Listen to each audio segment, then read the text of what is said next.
फिर moonstone and रोदनाइट का bracelet पहनकर देखा, कुछ चेंजेस नहीं हुए। कितने मंत्र का जाप किया, कोई चेंजेस नहीं हुए। दीदी बोली कि तुम मंडे को शिव जी का मंदिर जाया करो। वो भी शुरू कर दिया, बट तकलीफ तो वही का वही था। और भी बहुत कुछ ट्राई करके देख ली, जो जैसा बोला। फिर मंडे को विदाउट अनियन गार्लिक खाना स्टार्ट कर दी, जैसे दीदी ने कहा।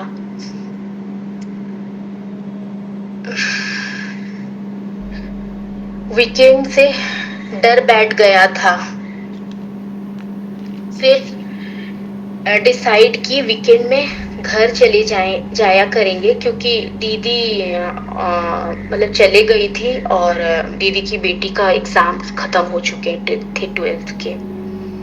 तो मैं डिसाइड की कि फर्स्ट एंड लास्ट मंथ के एंड हॉलीडेज में मैं घर जाया करूँगी।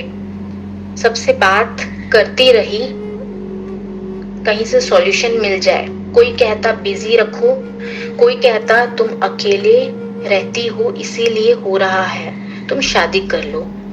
कोई कहता कोई पेट या एनिमल रख लो, पता नहीं डॉग खरगोश कुछ भी रख लो। कोई कहता हमें भी लगता है ऐसे ही अकेलापन, बट फर्क नहीं पड़ता बिकॉज वी आर मैरिड और बहुत सारा काम रहता है, पता नहीं चलता। हर लोग सॉरी। फिर कोई कहता तुम चंद्रमा प्लैनेट से रूल हो तो तुमको व्हाइट पहनना चाहिए, व्हाइट कपड़े के वस्त्र।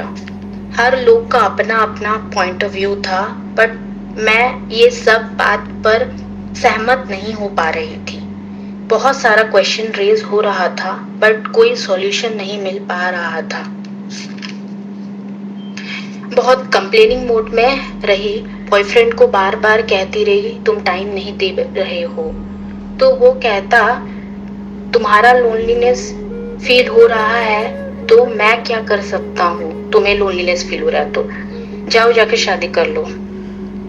वो कहता ये तुम्हारा प्रॉब्लम है। मेरा मन में क्वेश्चन उठता कि अगर मैं शादी कर ली तो मेरा लोनलीनेस अगर नहीं गया तो मैं फंस जाऊंगी, ना घर का ना घाट का। अगर मेरा बॉयफ्रेंड टाइम नहीं देता वीकेंड में तो मैं लड़ाई करती। तुमको टाइम देना पड़ेगा और देना चाहिए। बहुत सारा रील सेंड कर दी, कैसे अपने जीएफ को टाइम देना चाहिए वाला।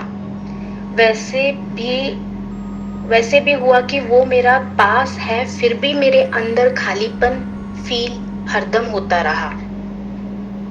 फिर मेरे को एक मैसेज मिला, लाइफ में एक पैटर्न रिपीट हो रहा होता है, जब तक तुम उसको सॉल्व नहीं करती तो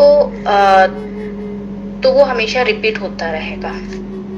तो मैं समझ पा रही थी कि पैटर्न रिपीट हो रहा है, वो मेरा लोनलीनेस ही है। तो मैं सॉल्यूशन की तलाश में थी। तब मुझे मिला मीनू दीदी का वीडियो। उनका बात सुनकर लगा कोई परी आई है मेरी दुनिया में। अंदर से एक आवाज आ रहा था, ये वो रास्ता है जो तुम्हें तुम्हारा मंजिल तक ले जाएगा। कनेक्ट हो पा रही थी उनके बातों से। पहली बार मेरे अंदर लोनलीनेस फील नहीं हो रहा था।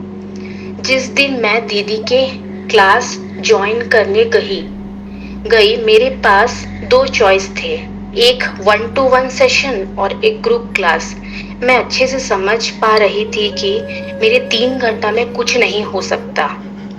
फिर तुरंत ग्रुप क्लास ज्वाइन कर ली। क्लास में रहते रहते आंसर मिल गया, वो क्या मिसिंग पार्ट था मेरी लाइफ में। मैं खुद से कनेक्ट नहीं हूँ, कभी खुद को प्यार नहीं किया, ना ही उसके साथ बैठकर बात किए। बहुत सारा चीज को लेकर क्लैरिटी मिलता रहा। दीदी की हर बात मेरे दिल को छू रहा था। बहुत सारा भ्रम टूटा। दीदी अपने लेटर के माध्यम से मेरे अंदर के उस बच्चे को मरहम लगा देती जो कई सालों से दर्द में रो रहा था। मैं ढूंढती रही दुनिया में खुशियों का कोई रास्ता, कभी लोगों में, कभी सपनों में, कभी किसी के वास्ते, कभी जीत में, कभी हार में, कभी खुद से भी दूर हुआ। पर जो चाहिए था मुझे वो मेरे पास ही था। हर एक पल, हर एक सांस मैं छिपा हुआ सा राज था। जब मैं फील किया तो जाना मैं अपना अंदाज ही था। मैं ही रोशनी, मैं ही दुआ, मैं ही मिरेकल का घर हूँ। जिस मैजिक को मैंने मांगा, मैं उसी का असर हूँ। अब समझ आया धीरे धीरे ये सफर क्यों जरूरी था। जितना मैंने थैंक यू बोला उतना लाइफ ने मुझे दिया। जितना शुक्र उतना नूर, उतना ग्रेटिट्यूड उतना जरूर। मैजिक कभी खत्म नहीं होता, वो मेरे अंदर रहता है। हर थैंक यू जो दिल से निकले वो मिरेकल बन जाता है। ग्रेटिट्यूड मेरा पावर है, यही मेरी असली के है। जितना शुक्र मैं करती हूँ उतना लाइफ इजी होती है। मैजिक मेरे वर्ड्स में है, मैजिक मेरे सोल में है। जितना मैं बिलीव करती हूँ उतना यूनिवर्स क्लोज है। सुबह की रोशनी में भी एक नया सा एहसास है। हर छोटी सी चीज में भी ग्रेटिट्यूड का राज है। हवा का छूना भी ब्लेसिंग है, पानी का बहना भी गिफ्ट। मेरा हार्ट बीट भी मिरेकल, मेरा होना भी अपलिफ्ट। दर्द भी अब दुश्मन नहीं, वो कुछ सिखा जाता है। हर गिरने के बाद मुझे और स्ट्रॉन्ग बना जाता है। ये मेरा सेकेंड मंथ है हीलिंग क्लास का। बहुत डिफरेंस देख पा रही हूँ। अकेलापन से डर नहीं लगता अब, मैं ना ही फील होता है। मैं क्लास ज्वाइन की थी अकेलापन को दूर करने के लिए। मुझे अपने आप से प्यार हो गया। थैंक यू सो मच दीदी, I love you so much. Radha Rani आपको हमेशा ब्लेस यू। और तहे दिल से शुक्रिया आपका और ये सभी लोगों का जो इस क्लास में है।